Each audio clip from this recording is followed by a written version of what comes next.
interpretations of the third eye and its connection to our so-called reality and dream worlds.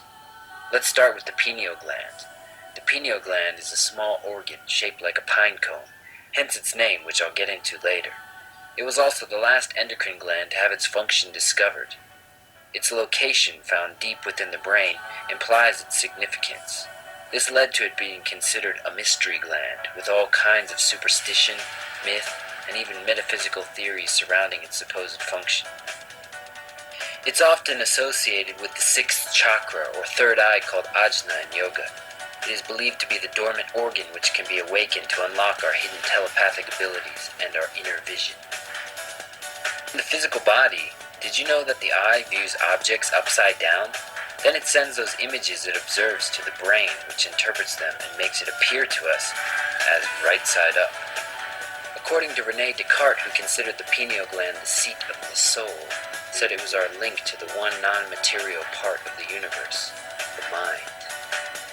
This is one reason why I never try and refer directly to the terms right, wrong, good, or bad, because I find them to be such vague extremes that don't actually exist except on paper in people's minds.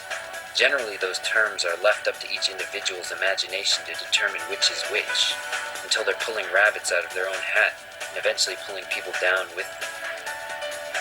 I do think that the terms positive and negative are ideas we can relate to because it is what lines the very fabric of our universe and essence of our being.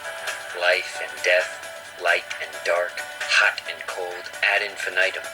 Since everything essentially came from the same singularity in space, it means you and all that surrounds you are an amalgamated, randomized, ever-changing interpretation of itself, perceptually aware of the countless randomized branches extending outward at any given moment, which when you think deeply about it, is actually a glance into the many faces of your true self. Some of those faces are easier to relate to than others.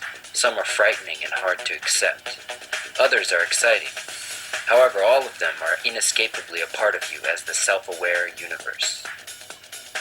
I always like to equate it to walking through a hall of mirrors of the mind, introspectively looking into the different aspects of the conscious self in the grand sense of the word.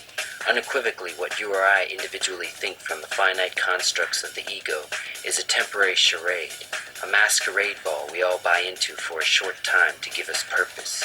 On the other hand, if one peels their perspective back enough, past myself, yourself, himself, herself, their selves, ourselves, one would see that it is just a game we play with our collective higher mind.